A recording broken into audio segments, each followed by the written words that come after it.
मंगलाचरण। ओम नमः सिद्धेभ्यः जय श्री ओम नमः सिद्धेभ्यः जय श्री ओम नमः सिद्धेभ्यः।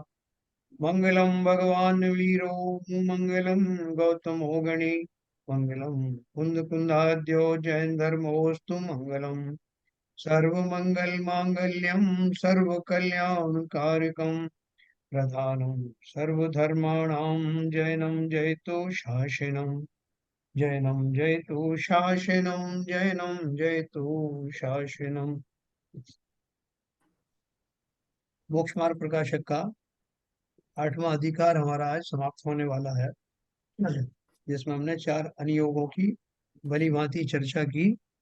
4 अनुयोग कौन से होते हैं? समस्त द्वादशांग वाणी इन 4 अनुयोगों में बटी हुई दिखाई देती है। मतलब हमने उनको एक कैटेगरी बना दी है। ज्ञान तो सब एक ही है, लेकिन हमने थोड़ा सा समझने के और अपनी जो बताने की जो स्टाइल है उसके अनुसार 4 अनुयोगों में उस ज्ञान को बांटा गया। और हमने भली भांति उनका प्रयोग भी देखा कि व्यवहार में उसका प्रयोग कहाँ का किया जाता है, कैसे किया जाता है। सारे अनुयोग एक दूसरे से कनेक्टेड ही हैं। खाली जो है किस अपेक्षा से कौन सी बात कही जा रही है, ये हमें थोड़ा सा ज्ञान होना चाहिए। व्याकरण अलंकार आदि भी जानने में आने चाहिए। ये सब हमने विस्तार से बात पढ़ी, जिसमें एक प्रश्न ये भी कुछ लोगों ने उठाया कि जैन मतों में कई बार एक ही अनुयोग में अलग अलग जगहों पर अलग बात कही गई है, तो वो उसमें ऐसा विरोधाभास क्यों है? पंडित जी ने बहुत अच्छे से क्लियर किया कि वो कुछ प्राचीन जो आचार्यों ने जो लिखा, बात के जो विद्वानों ने जो कुछ लिखा, समीक्षाएं की, उनमें थोड़ा सा मतभेद, सैद्धांतिक मतभेद नहीं होता। खाली ये एक जगह का नाम कुछ बदल गया, जगह कहीं और हुई, कहीं तिथियों का जो है थोड़ा बहुत विरोधाभास होता है। ऐसे विरोधाभास तो होते हैं, लेकिन सिद्धांत सभी में एक ही है कि जिस प्रकार से अहिंसा का पालन होना चाहिए, वीतरागता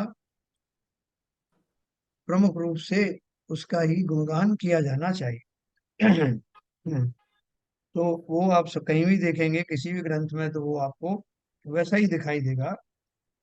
पंडित जी ने एक सलाह और दी कि आपको कभी ऐसे ही आपको विरोधाभास दिखे, तो आप जो पुराने जो आचार्य हैं उनको जो है प्राथमिकता देना, उनको मान्यता न देना, और दूसरे लॉजिक से देखना कि ये वाली युक्ति ज्यादा ठीक लगती है, ये वाली युक्ति ठीक लगती है। तो इस तरह से हम स्वयं ही उसमें भेद करने में सक्षम होंगे, क्योंकि हमारा धर्म जो है वो अंधश्रद्धा को प्रोत्साहित नहीं करता। जैसे इस्लाम का कहा जाता है कि इस्लाम में जो यकीन चलता है, वहाँ कोई क्वेश्चन आप कर नहीं सकते। हमारे यहाँ तो क्वेश्चन करने को ही प्राथमिकता दी है। बिना प्रश्न किए, बिना परीक्षा किए मान लेना तो अंधश्रद्धा में आता है, और उसके ऊपर चलने वाले जीव आज नहीं तो कल भ्रमित हो जाते हैं। लेकिन जो बात श्रद्धा का विषय हो, लॉजिक से सिद्ध हो, उसके ऊपर जब हमारा भाव भाषण होता है तो वो चिरस्थायी चीज बन जाती है। तो अपन इसमें कल तक जो पढ़ रहे थे, उसमें जो एक चेले ने एक प्रश्न पूछा था कि आपको दूसरे मतों को से द्वेष है क्या? वहां कुछ भी बात कही जाती तो आप बोलेगे ये तो कुछ कहीं कुछ कहते हैं, कहीं कुछ कहते हैं, और अपने ही मत में होने वाली कहीं कुछ से आपको कुछ ज्यादा कुछ होता नहीं, आप उसको जस्टिफाई करते हो। तो ऐसा क्यों? तो उसका उत्तर चल रहा था।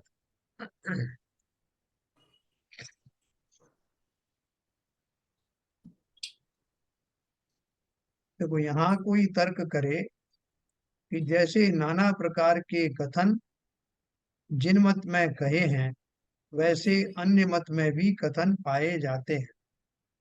सो अपने मत के कथन का तो तुमने जिस प्रकार स्थापन किया, और अन्य मत में ऐसे कथन को तुम दोष लगाते हो, यह तो तुम्हें राग द्वेष है।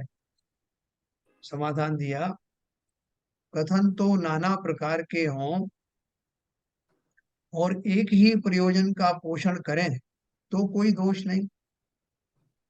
परंतु कहीं किसी प्रयोजन का और कहीं किसी प्रयोजन का पोषण करें तो दोष ही है। अब जिनमत में तो एक रागादि मिटाने का प्रयोजन है, इसलिए कहीं बहुत रागादि छुड़ाकर थोड़े रागादि कराने का प्रयोजन का पोषण किया है, कहीं सर्व रागादि मिटाने के प्रयोजन का पोषण किया है, परंतु रागादि बढ़ाने का प्रयोजन कहीं नहीं है। इसलिए जिन मत का सर्व कथन निर्दोष है।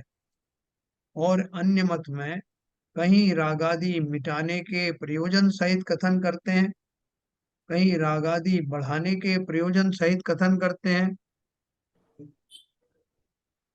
इसी प्रकार अन्य भी प्रयोजन की विरुद्धता सहित कथन करते हैं, इसलिए अन्य मत का कथन सदोष है।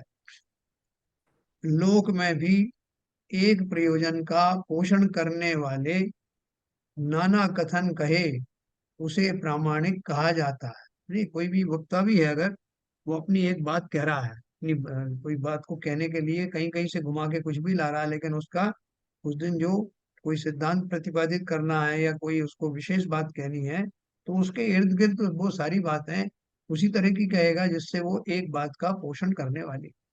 अगर वो सबको ही ठीक बता देगा, सभी सही है, तो फिर वो उसकी कोई युक्ति जो है प्रबल नहीं होगी।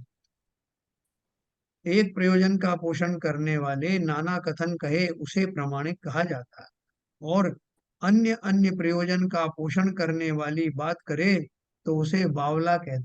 अभी कुछ देर पहले साहब ये कह रहे थे, कभी तो उसको जोड़ दे रहे हैं, कभी इसको जोड़ दे रहे हैं, इनका कोई भरोसा ही नहीं। तो तथा जिनमत में नाना प्रकार के कथन हैं, सो भिन्न भिन्न अपेक्षा सहित हैं, वहां दोष नहीं है।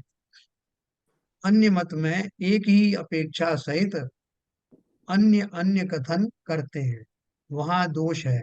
जैसे जिन देव के वीतराग भाव है और समय शरणादि विभूति भी पाई जाती है, वहां विरोध नहीं है।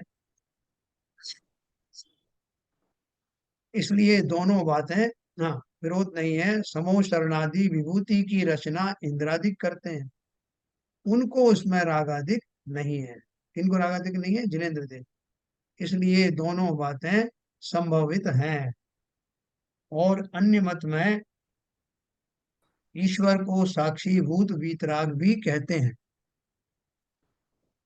तथा उसी के द्वारा किए गए काम क्रोधादि भाव निरूपित करते हैं। कहते साहब उनको बहुत प्रचंड क्रोध आया और शंकर जी ने तांडव नृत्य किया और उन्होंने डमरू बजा लिया और उन्होंने रुंड मुंड की मालाएं पहन ली और राक्षसों का वध कर दिया। ये सब भी आता है। और एक बार ये बोलते हैं कि ईश्वर को किसी से कुछ लेना देना नहीं, वो तो वीतरागी है। तथा उसी के द्वारा किए गए काम क्रोधादि भाव निरूपित करते हैं, सो एक आत्मा को ही वीतराग बना और काम क्रोधादि भाव कैसे संभवित है, इसी प्रकार अन्यत्र जान।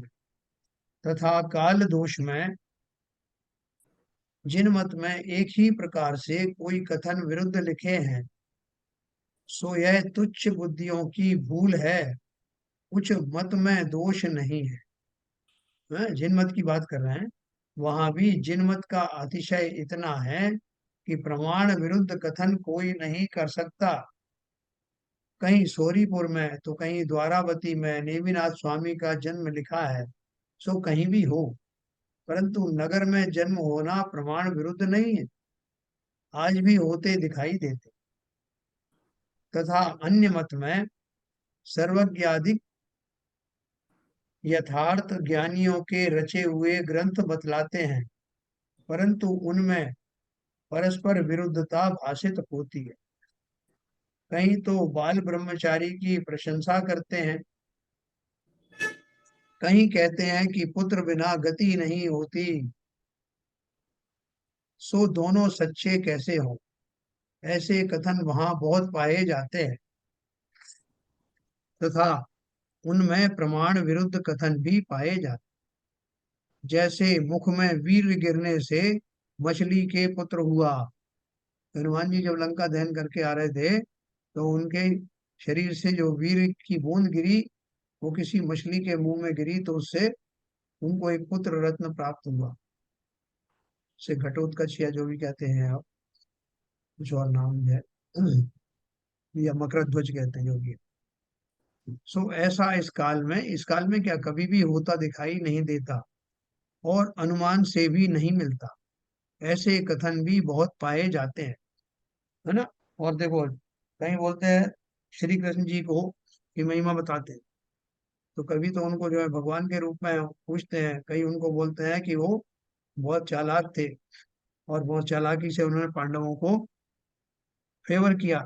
कहीं उन्होंने सूर्य को छिपा दिया जिससे अर्जुन वो उससे अपना बदला ले लें।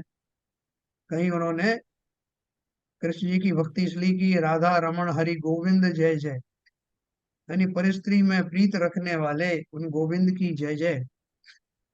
और माखन चोर बना बता करके उनकी बाल क्रीड़ा को जस्टिफाई किया। चोरी को सार्वजनिक रूप से बुरा बताया जाता है, लेकिन उनके ऊपर लागू नहीं होता। तो इस तरह की जो बातें हैं, ऐसे कथन बहुत पाए जाते हैं। हनुमान जी को बाल ब्रह्मचारी के रूप में उनको पूजते हैं, और उनकी इसलिए विशेष उनकी महिमा है कि वो बाल ब्रह्मचारी। तो दूसरी तरफ तुम जो है राधा रमण हरि गोविंद जय जय बोल रहे हो, तो कौन सी प्रामाणिक बात है, क्या पोषण करना चाहते हैं। ऐसे कथन बहुत पाए जाते हैं।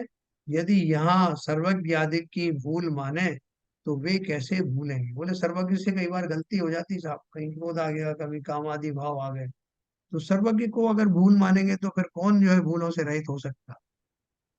और विरुद्ध कथन मानने में नहीं आता, ऐसा कथन कोई विश्वास करेगा नहीं, इसलिए उनके मत में दोष ठहराते हैं। ऐसा जानकर एक जिन मत का ही उपदेश ग्रहण करने योग्य है। अब देखो लास्ट में उन्होंने बताया, हम सबको एक प्रश्न उठेगा कि अनियोगों का क्या क्रम रहेगा, हम कौन सा अनियोग पहले पढ़े, प्रथमान योग पढ़े, द्रव्यान योग पढ़े, कर्णान योग पढ़े, चरणान योग पढ़े। तो उन्होंने क्या बताया, वहां प्रथमानु योगादि का अभ्यास करना, पहले इसका अभ्यास करना फिर इसका करना, ऐसा नियम नहीं, परंतु अपने परिणामों की अवस्था देखकर जिसके अभ्यास से अपनी धर्म में प्रवृत्ति हो, उसी का अभ्यास करना है। अथवा कभी किसी शास्त्र का अभ्यास करे, कभी किसी शास्त्र का अभ्यास करे, तथा जैसे रोज नामचे में तो अनेक रकमें जहां तहां लिखी हैं। अपन रोज एक्सपेंडिचर करते हैं तो कहीं कहीं लिख दिया, एक पर्ची में कुछ लिख दिया, यहाँ इतना खर्चा किया। कहीं से कोई पैसा आया तो कहीं लिख दिया कि इससे आज इतनी प्राप्ति हुई। फिर उन सबको जब शाम को बैठते हैं, पर सब वणिक पुत्र है ना मोस्टली, तो फिर वो जो रोज नामचा होता है उसमें बराबर लिखते हैं, जैसे आजकल बैलेंस शीट चलती है कि कौन सा एक्सपेंडिचर हुआ और कौन सा इनकम हुई, प्रॉफिट एंड लॉस अकाउंट बनाते हैं।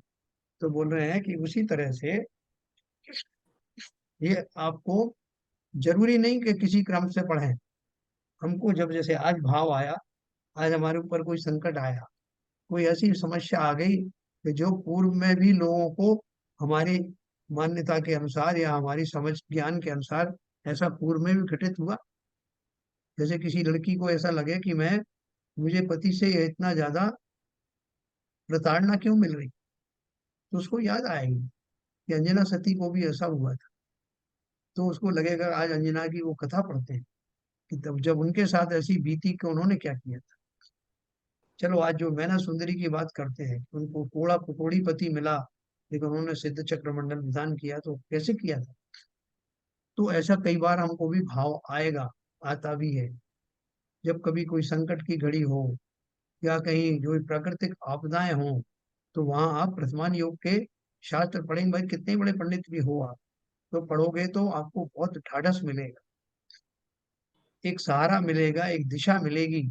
ये ऐसे क्योंकि जो हमको परिस्थिति है हमारी आज है, पूर्व में ऐसा नहीं कि पहले किसी को नहीं हुई। अनंत जीवों ने उन परिस्थितियों में से होकर के अपना सफर तय किया। इसलिए हम प्रतिमान योग की जब कहानी पढ़ते हैं तो हमको दिशाएं प्राप्त होती हैं, ढाढ़स बनता है, उन समस्याओं से निकलने की युक्ति प्रकट होती है, और किंचित हमें सांत्वना मिलती है। तो जब कभी ऐसा मन करे तो प्रतिमान योग पढ़ लेना। कभी आपको लगे कि आज तो जो है आज बहुत अच्छा मन लग रहा है, जिस आत्मा की इतनी चर्चा लोग करते हैं वो आत्मा है क्या? आज देखे तो सही वो जिनेन्द्र देव कैसे प्रसन्न रहते हैं। तो क्या है वो आत्मा जिसमें इतनी अनुभूति से जो को आनंद आता है?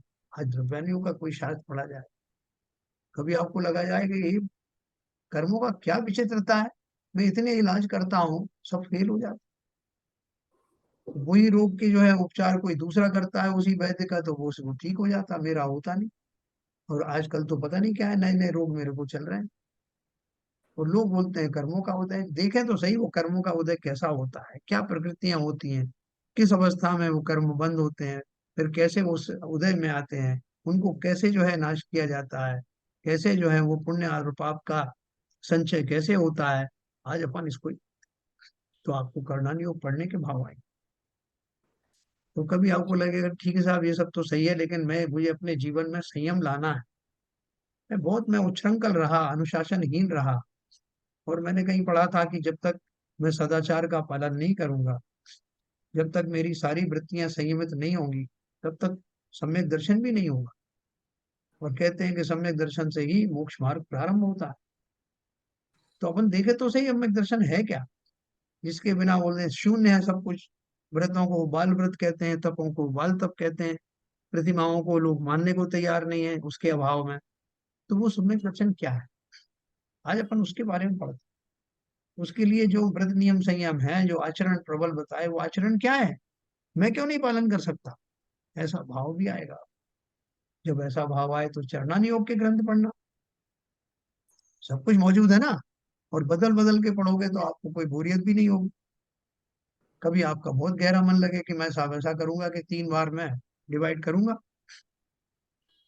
शाम के साथ समय में द्रव्यान योग पढ़ूंगा, सुबह के समय चरणान योग हो प्रतिमान योग पढ़ूंगा, या दोपहर में ये कुछ पढ़ लूंगा। ऐसा अगर आपका समय है तो बहुत ही अच्छा है। बदल बदल के भी कर सकते हो, एक को कंटिन्यू करना चाहते हो तो कंटिन्यू कर सकते हो, अथवा कभी किसी शास्त्र का अभ्यास करे तो कभी किसी शास्त्र का अभ्यास करे। तथा जैसे रोज नामचे में तो अनेक रकमें जहां तहां लिखी हैं, उनकी खाते में ठीक खतौनी करें तो लेन देन का निश्चय हो। उसी प्रकार शास्त्रों में तो अनेक प्रकार का उपदेश जहां तहां दिया है, उसे सम्यक ज्ञान में यथार्थ प्रयोजन सहित पहचाने तो हित अहित का निश्चय हो।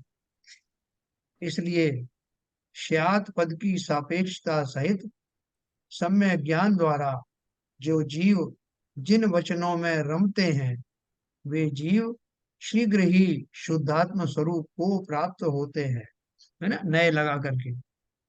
मोक्ष मार्ग में पहला उपाय आगम ज्ञान कहा। आगम ज्ञान बिना धर्म का साधन नहीं हो सकता, है ना। आगम का अध्ययन, युक्ति का अवलंबन, और जिनेन्द्र देव के वचनों का आश्रय लेना। इसलिए आगम ज्ञान ज्ञान बिना धर्म का साधन नहीं हो सकता। इसलिए तुम्हें भी यथार्थ बुद्धि द्वारा आगम का अभ्यास करना, तुम्हारा कल्याण अवश्य होगा। है, पंडित जी ने मूल ग्रंथों के आधार पर ये बात कही। इति श्री मोक्ष मार्ग प्रकाशक नामक शास्त्र में उपदेश स्वरूप प्रतिपादक 8वां अधिकार संपूर्ण हुआ। तो कैसा लगा आप सबको ये अधिकार? इसमें किसी को कोई किसी तरह का कोई भ्रम हो, कोई प्रश्न हो, कोई चीज अच्छी लगी हो तो थोड़ा बताएं। सिंपल सिंपल भाषा में उसको विस्तृत करके विवेचन किया है लॉजिकली।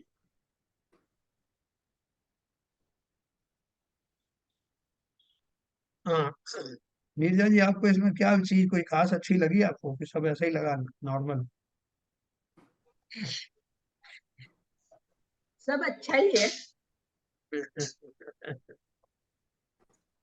हाँ, तो अपने को मतलब बहुत सारी चीजें ऐसी मालूम पड़ी जो हमने कभी इनके ऊपर ध्यान दिया नहीं था, कि किस तरह जी से चार अनुयोग इस तरह की बातें होती हैं, चार भागों में कैसे बटा हुआ है, प्रैक्टिकली हम क्या बात करते हैं, हम कैसे कभी कभी भ्रमित हो जाते हैं। तो ये सारी हमको एक बहुत अच्छी सी हमको एक राह मिली।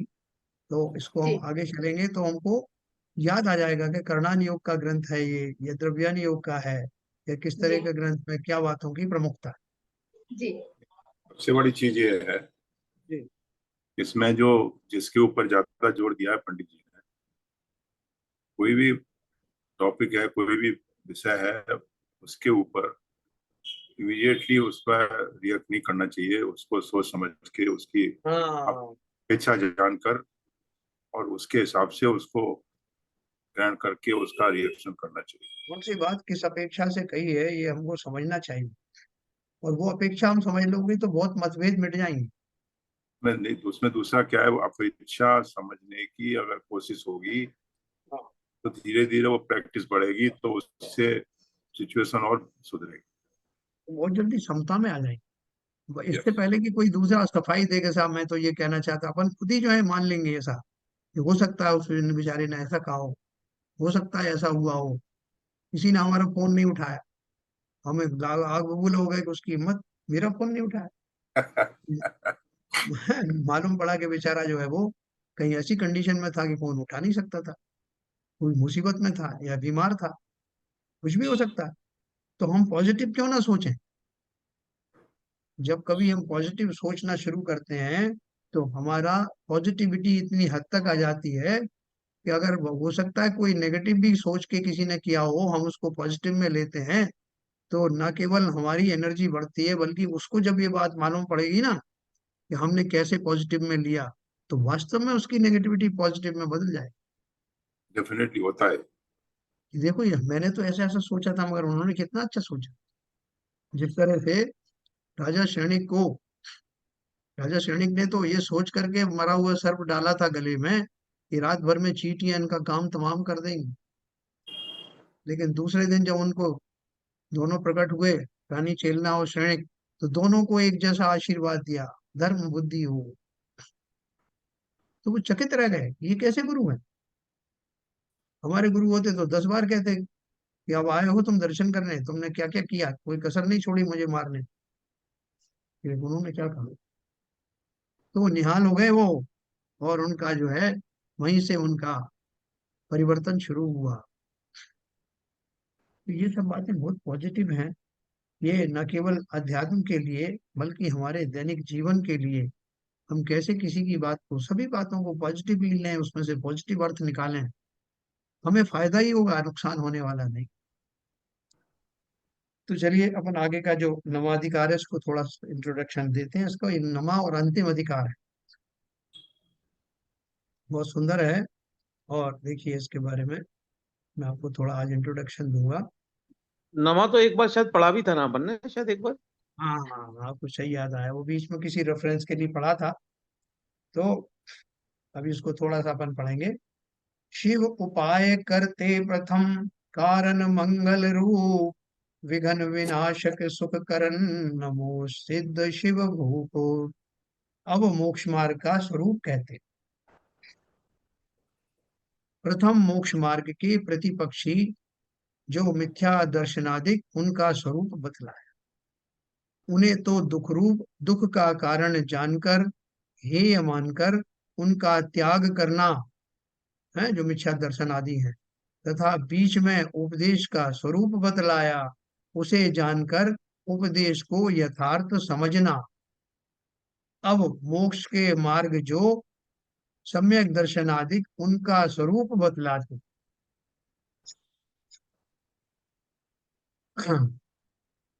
पहले मिथ्या दर्शन से शुरू किया था उन्होंने, मिथ्या दर्शन आदि उनका स्वरूप बतलाया है, वो सब दुखों के कारण है, इसलिए उनको हे मानकर उनका त्याग करना। फिर जो आपको अनुयोगों का स्वरूप बताया, उपदेश कैसे देना चाहिए, उपदेश का अर्थ क्या होता है, उपदेश से क्या प्राप्त होता है, बीच के अध्यायों में ये सब बताया, उसे जानकर उपदेश को यथार्थ समझना। अब मोक्ष के मार्ग जो सम्यक दर्शनादिक उनका स्वरूप बतलाते, उन्हें सुख रूप, सुख का कारण जानकर उपादेय मानकर अंगीकार करना, क्योंकि आत्मा का हित मोक्ष ही है, उसी का उपाय आत्मा का कर्तव्य है, इसलिए उसी का उपदेश यहाँ देते। आत्मा का हित मोक्ष ही है, वहाँ आत्मा का हित मोक्ष ही है, अन्य नहीं है, ऐसा निश्चय किस प्रकार होता है सो कहते हैं। आगम के नाना प्रकार गुण पर्याय रूप अवस्थाएं पाई जाती, आत्मा के नाना प्रकार गुण पर्याय रूप अवस्थाएं पाई जाती हैं। उनमें अन्य तो कोई अवस्था हो, आत्मा का कुछ बिगाड़ सुधार नहीं है। एक दुख सुख अवस्था से बिगाड़ सुधार है। यहाँ कुछ हेतु दृष्टांत नहीं चाहिए, प्रत्यक्ष ऐसा ही प्रतिभासित होता है। देखो नीचे उन्होंने और क्लियर किया है, लोक में जितने आत्मा हैं उनके एक उपाय यह पाया जाता है कि दुख ना हो सुख हो, तथा अन्य भी जितने उपाय करते हैं वे सब एक इसी प्रयोजन सहित करते हैं। जितने संसार के प्राणी हैं उनका एकमात्र उद्देश्य यही है कि जिस जिस प्रकार से सुख की प्राप्ति हो दुख ना हो, यानी दुख ना हो ऐसा यतन और सुख की प्राप्ति हो ऐसा यतन। सभी जीवों को आप देखेंगे सुबह से शाम तक वो जो कुछ कार्य करते हैं, कोई भोजन कर रहा है, कोई नृत्य कर रहा है, कोई स्विमिंग कर रहा है, कोई होटलों में जा रहा है, कोई विषय आदि का सेवन कर रहा है, इसलिए कर रहा है भाई। सबका एक ही उद्देश्य है, जिस जिस प्रकार सुख मिलता रहे। और उसमें सुख क्या है ये बात अलग, सुख के बारे में उनकी मान्यता क्या है वो अलग है। जो वो साधन कर रहे हैं उससे सुख मिल रहा है या दुख मिल रहा है वो सब भी अलग। जिस दुख को दूर करने की वो कोशिश कर रहे हैं वास्तव में वो दूर होता है क्या, है ये समझने की बात। लेकिन मूल सिद्धांत ये है कि लोक में जितने भी जीव हैं वे इसी बात का प्रयास करते हैं कि ये इनके इन प्रकार दुख ना हो और सुख हो, दूसरा प्रयोजन कोई नहीं है। जिनके निमित्त से दुख होता जाने उनको दूर करने का उपाय करते, और जिनके निमित्त से सुख होता जाने उनके बने रहने का उपाय करते हैं। हमारे सारे शत्रु और मित्र कौन है? जिनमें हमें शंका है कि ये मेरा बुरा करेंगे, मुझे सुखी नहीं बैठने देंगे, वो सब मेरे शत्रु हैं। और जो मैं मानता हूं कि जो मुझे मुझे है ना, मेरे शरीर को सुखदायी वचन कहेंगे, सुखदायी कार्य करेंगे, सुखदायी वस्तुएं प्रदान करेंगे, वो सब मेरे मित्र हैं। तथा संकोच विस्तार आदि अवस्था भी आत्मा के ही होते, वह अनेक परद्रव्यों का भी संयोग मिलता है, परंतु जिनसे सुख दुख होता ना जाने उनके दूर करने का व होने का कुछ भी उपाय कोई नहीं करता है। अनेक परद्रव्यों के भी संयोग मिलता है, परंतु ये बोल रहे हैं कि आत्मा में संकोच विस्तार हो जाता है, उससे भी मेरे को कुछ फर्क नहीं पड़ता। सिकुड़ जाती है आत्मा, छोटे शरीर में चली जाती, बड़े शरीर में चली जाती, उससे आत्मा को कोई कष्ट नहीं हुआ। अनेक परद्रव्यों का भी संयोग मिलता है, उससे भी मुझे कुछ फर्क नहीं पड़ता, परंतु जिनसे सुख दुख होता ना जाने उनके दूर करने का व होने का कुछ भी उपाय कोई नहीं करता। कोई बोलता है कि साहब ये आपके सामने आके खड़े हो गए, बोले मुझे क्या फर्क पड़ा। बोले साहब वो तो आपके बारे में पता नहीं क्या क्या कह रहे थे, बोले कह रहे होंगे मैंने तो नहीं सुना।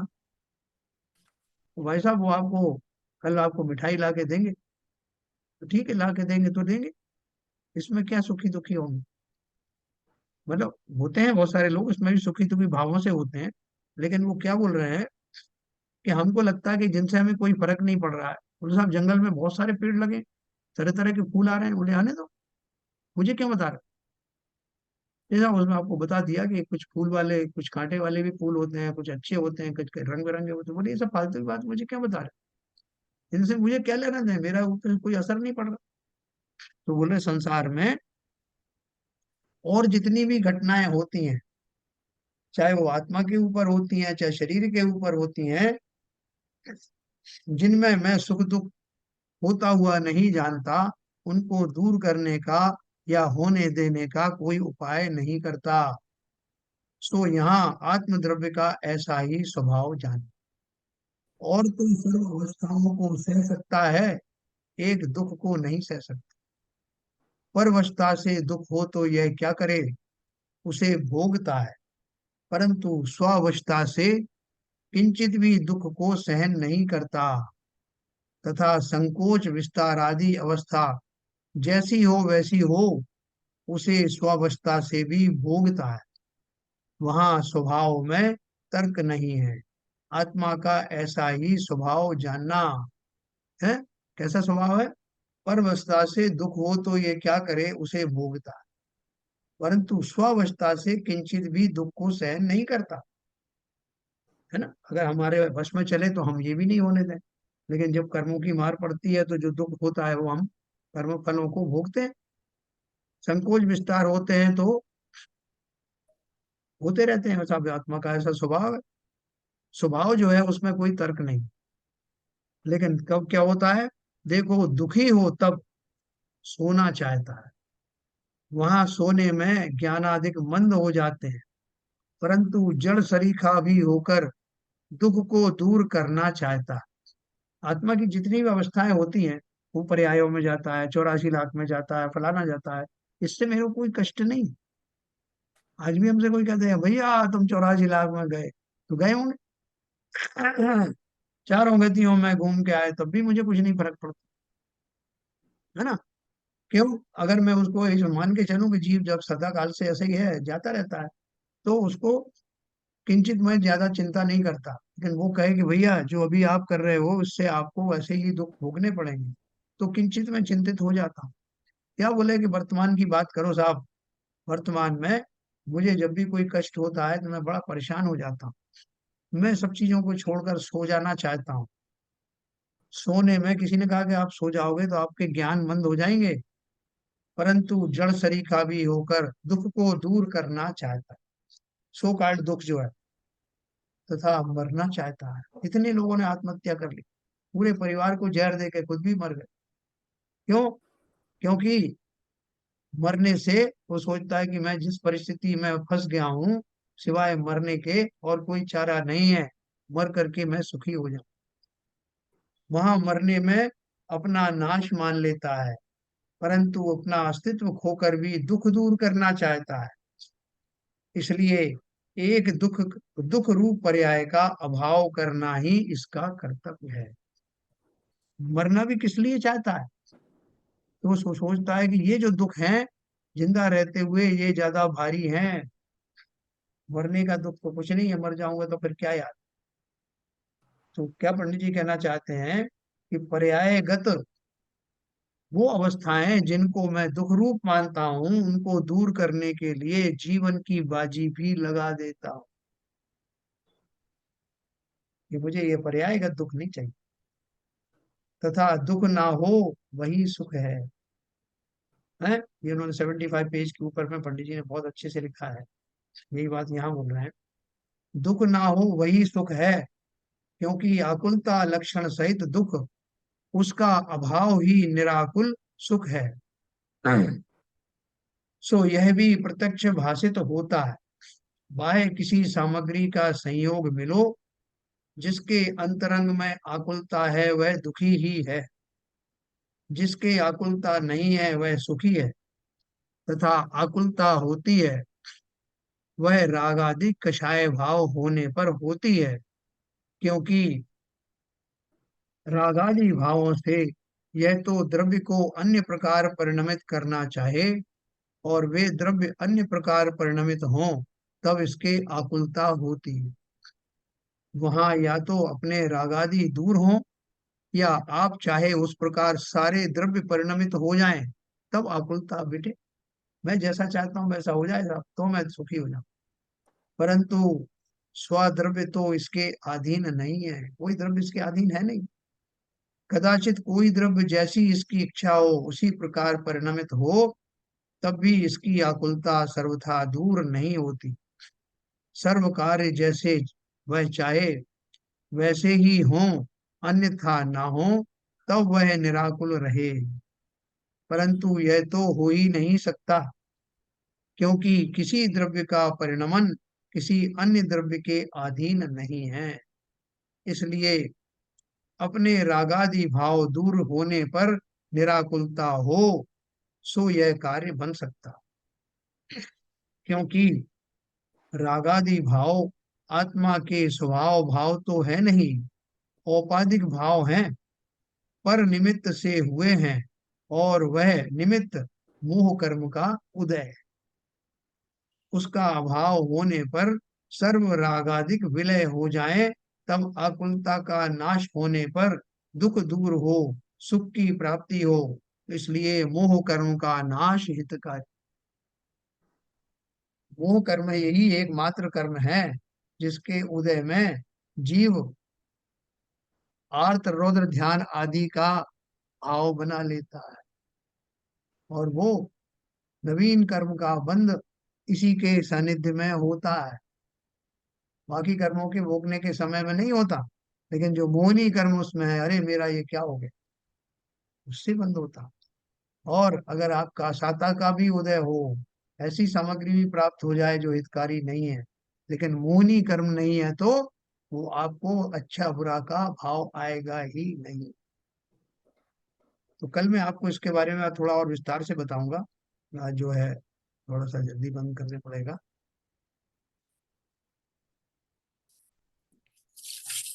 कल मैं आपको ये बताऊंगा कि ये जो आकुलता में और कौन कौन से सहकारी कारण होते हैं।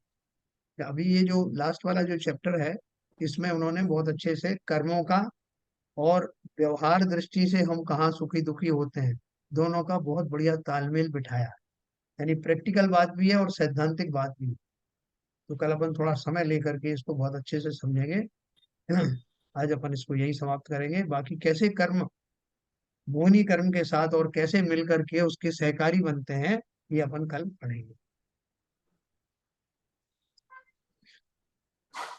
तो ललित जी जिनवाणी स्तुति करेंगे, कल अपन फिर इसको और समीक्षा करेंगे इसकी।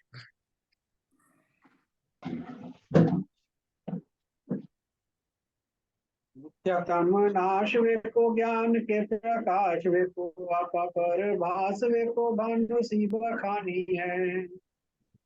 छो द्रव्य जान वे को बंध वेदी बान वे को स्वपर पिछान वे को परम प्रमानी है। अनुभव बताए वे को जीव के जताए वे को काहू न सताए वे को भव्य और हानि है। जहाँ तहाँ तार वे को पार के उतार वे को सुख विस्तार वे को यही जिन वाणी है।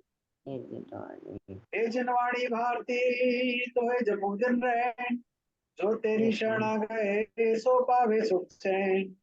या वाणी के ज्ञान से सूझे लोकालो, तो वाणी मस्तक धरो सदा देते हैं दो, सदा देते हैं दो। वाणी माता की जय। जय।